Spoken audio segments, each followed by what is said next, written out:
मैंने महसूस करा है आपने कि जय भीम बोलने से लोग कतरा रहे हैं, लेकिन जय भीम के जितना उपकार हमारे ऊपर जय भीम ने करा है उसका महत्व नहीं समझते।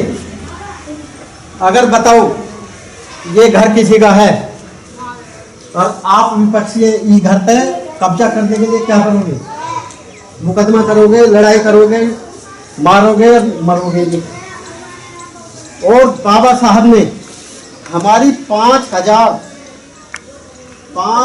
साल की गुलामी को 40 साल में ऐसे चुटकियों में तोड़ दिया। ना तो खून बहाया और ना किसी के लठ मारा और ना किसी से टूमे हुई।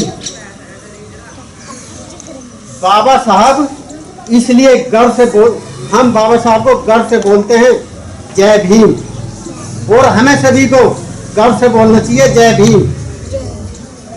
इसके विपरीत हम भी हैं, अदर से राम राम जी करते हैं, लेकिन राम राम ने हमें कुछ नहीं दिया सिवाय छीनने के। जहां बाबा साहब ने इतने अधिकार दिए हमें, वहां राम ने कितने अधिकार छीने।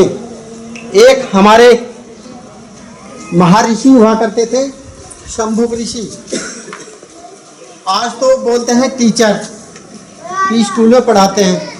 वो हमारे समाज को वनों में जाकर, वनों में रहते थे, गांव के बाहरी जंगलों में रहते थे और अपनी कुटिया बनाकर रहते थे। वहाँ पर अपने समाज के बच्चों को बुलाकर शिक्षा देते थे।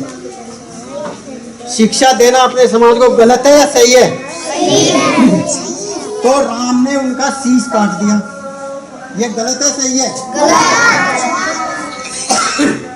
तो इसके मुकाबले में राम बड़े हैं या बाबा साहेब? तो जय भीम बोलना गर्व है या शर्म है? और सुन लो, बाबा साहेब ने देश की सभी महिलाओं के लिए हिंदू कोड बिल लाई, जो कि उस समय के प्रधानमंत्री जवाहरलाल नेहरू जी ने वो बिल पास नहीं होने दिया। उस बिल में महिलाओं के लिए सब अधिकार थे और अधिकार दिलवाए भी बाबा साहब ने। बाबा साहब ने अपने बलबूते पर अधिकार दिलवाए। महिलाओं को उनके पति की संपत्ति में आधा हिस्सा दिलवाया। पहले कुछ भी नहीं था। बाबा साहब ने सभी अपने समाज की, पूरे भारत देश की महिलाएं, उनको पढ़ने का अधिकार दिलवाया। पहले कोई भी महिला पढ़ती नहीं थी और ना नौकरी करती थी और मनुष्य के बराबर में भी नहीं बैठ सकती थी। कहने का मतलब है कि महिलाओं को केवल 4 दीवारी के अंदर घर की सेवा करने के लिए रखा जाता था, और लेकिन आज ऐसा नहीं है। ये किसकी देन है? बाबा साहब की। फिर मैं बोल रहा हूँ कि जय भीम बोलना गर्व है या अनादर है? तो मैं सभी से अनुरोध करता हूँ, सभी लोग, महिलाएं भी, बच्चे भी, आपस में सुबह को जय भीम करें। इससे हमारा मनोबल बढ़ेगा, क्योंकि शुरू में तो सब पहले जय भीम बोलते हुए कतराते थे कि यार मेरी पहचान हो जाएगी, चमार है। लेकिन अब हमारे समाज के और अदर समाज के भी जो बाबा साहब की उपयोगिता को जानते हैं, वे सब जय भीम बोलते हैं। बाबा साहब ने हमारे समाज के लिए नहीं, पूरे भारत के लिए कुछ न कुछ करा, लेकिन बाबा साहब को किस में बांध कर रख दिया? दलितों के नेता के रूप में बांध कर रख दिया। ये सब मनवादियों की चाल है। मनवादी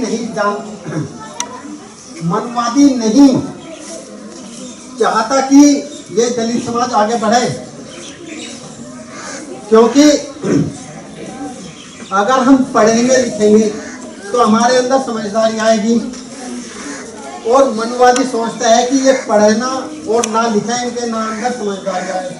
अगर जब हमारे अंदर समझदारी नहीं आएगी और हमारा आत्मसम्मान नहीं जागेगा, तो हम नीच कार्य करने के लिए भी तैयार हो जाएंगे।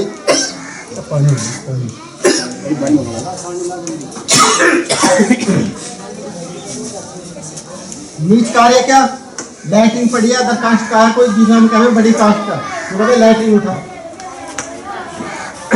अगर हमारा आत्मसम्मान जगा हुआ है तो हम कहिए तुम जो उठाओ लैट्रिन, आज तक पड़ी है तू उठा, तू भी तो निकला, हम क्यों उठा मैं। देखिए एक बात है, सफाई करना एक अच्छी बात है, वहाँ वो दूसरा कह रहा है तो वहाँ आत्मसम्मान की बात है। अच्छा एक बात बताओ, हमारी इतनी सारी महिलाएं रहती हैं, अगर कोई पंडित का, त्यागी का या जाट का आगे कहे तो मेरे घर में झाड़ू लगा कर,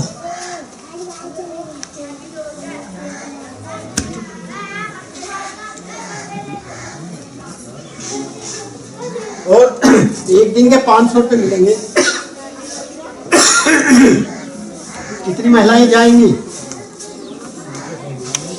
कितनी महिलाएं जाने के लिए तैयार होंगी? आप उठा दो एक बार। 120 में चल जाएंगे, 500 तो जब की बात है, 500 तो कहने दिए। जाएगा कोई नहीं जाएगा। और हमारा कोई व्यक्ति संपन्न है, अगर हम उनकी महिलाएं से कहें कि हमारे घर में झाड़ू पोछा कर दे, 1000 रुपये देंगे हम, वो कतई नहीं आने के और हमारे फटाक से जाएंगे। ये आत्मसम्मान की बात है, क्योंकि उनमें आत्मसम्मान है और हमारे अंदर नहीं है। हमें अपना आत्मसम्मान जगाना पड़ेगा।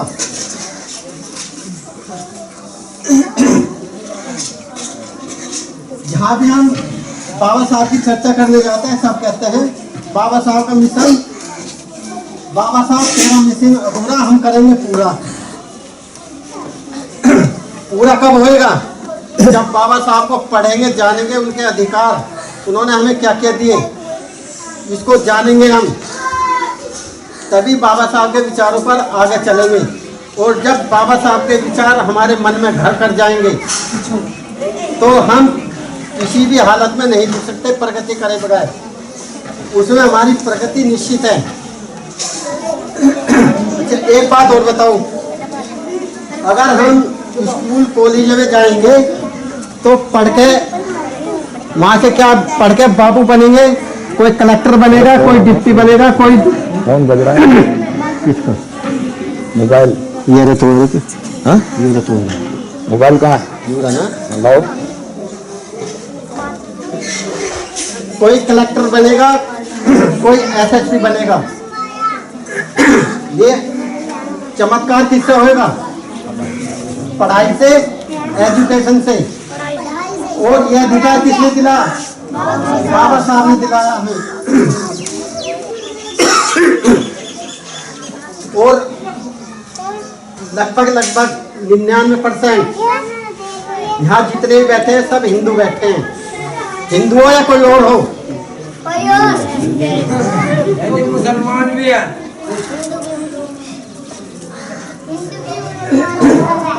हिंदू बैठे हैं तो बाबा साहब का मिशन कहाँ से पूरा होगा? चलो ठीक। बाबा साहब का मिशन है,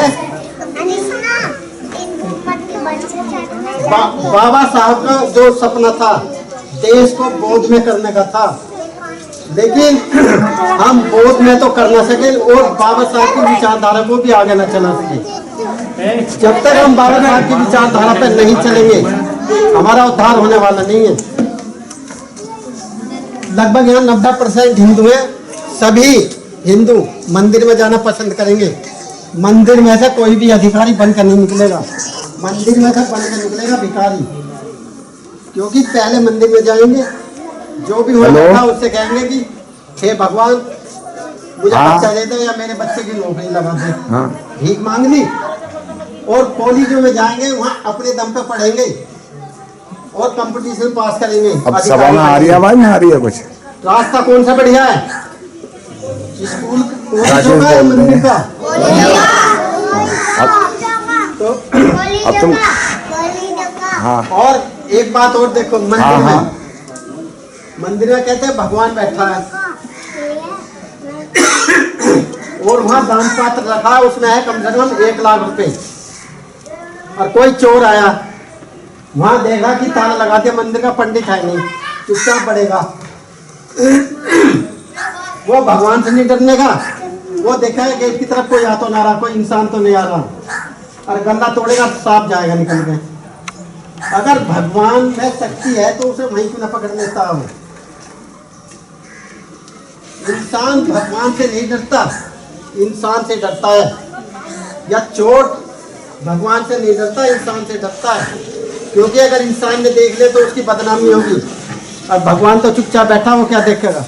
जो वो अपने चोरी करे हुए पैसों को नहीं रोक सकता, वो और की क्या सहायता करेगा। ये मनुवादियों ने हमारे मन में भ्रम बांट रखा है, अगर ऐसा न करा तो ऐसा हो जाएगा। सन 2008 से पहले मैं भी हिंदू था और पूजा पाठ क्या करते थे। जब हमने छोड़ दिया, जब हमें बाबा साहब का ज्ञान हुआ तो हमने छोड़ दिया सब कुछ, पूजा पाठ, देवी देवता, हर चीज छोड़ दी। हमारे घर में जाकर कोई भी व्यक्ति जाकर देख सकता है, एक भी किसी भी देवी देवता की इतनी सी भी तस्वीर नहीं मिलेगी। सिर्फ बाबा साहेब, भगवान बुद्ध और हमारे परम संत रविदास, यानी कि हमारे बहुजनों की, भगवानों की या उद्धारकों की तस्वीरें मिलेंगी, और किसी की नहीं मिलेंगी। तो ऐसे हमारे मोहल्ले में एक कहने लगा कि देवी देवताओं को लात मार दी, जब इनका लट पड़ेगा ना, जब याद आएंगे ये। हमने कहा कि हम भी देख लेंगे, तुझे भी देख लेंगे और तेरे भगवानों को भी देख लेंगे कैसे लट पड़ेंगे। उस दिन से देखो हमने सारे त्योहार करने बंद कर दिए। दिवाली आती है, दिवाली पे कम से कम एक घर में 1000 रुपए खर्च हो, नहीं होते। वे 1000 रुपए बचे हमारे, वे हमने बच्चों की शिक्षा पे लगाए। ऐसी सारे त्योहार हैं, 500-500 200-200 रुपये बचेंगे, बच्चों के फीस भरो, उन्हें अच्छे ट्यूशन लगाओ उनके, जिससे कि उनके दिमाग का विकास हो। इस पाखंडवाद में कुछ नहीं धरा। अगर पाखंडवाद में धरा होता तो आज हमारे माननीय मुख्यमंत्री योगी जी मंदिर छोड़ के राजनीति में नहीं आते और मुख्यमंत्री बन के अधिकार जता रहे हम पे। अगर भगवान मंदिर में रह गए, भगवान से शक्ति मिलती तो वो राजनीति में नहीं आते।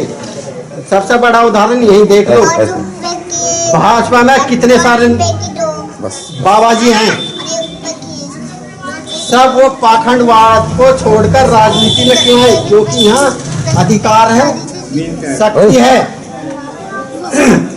उस अधिकारों का उपयोग कर सकते हैं। मंदिर बना के शक्तियों का उपयोग नहीं हो सकता।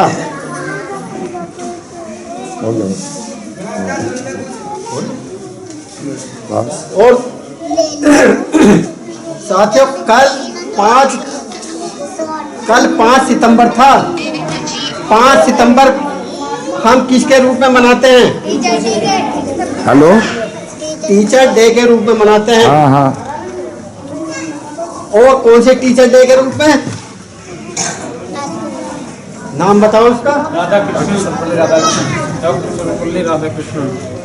डॉक्टर राधाकृष्णन, जो हमारे पूर्व राष्ट्रपति थे। ये मनुवादियों की चाल है। जबकि डॉक्टर राधाकृष्णन 5 दिसंबर को उनका जन्म हुआ था, तो वो तो जो मनुवादी हैं उनका जन्म मनवाते हैं, न कि शिक्षा दिवस मनवाते हैं। शिक्षा की जो जनक है हमारे देश में वो सावित्रीबाई फुले हैं, महात्मा ज्योतिबाई फुले हैं, जो शिक्षा के जनक हैं। लेकिन इन्हीं मनुवादियों ने अपने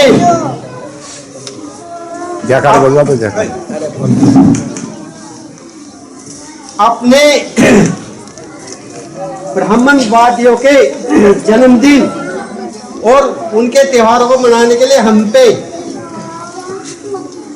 प्रेशर डाल रखा है, हमें डरा रखा है। ए बच्चे, बस मेरी आप सभी से विनती है कि बाबा साहेब के विचारों पर चले उनकी नीतियों को अपनाएं और अपने बच्चों को अच्छी से अच्छी शिक्षा दें। सभी को जय भीम, नमो बुद्धाय।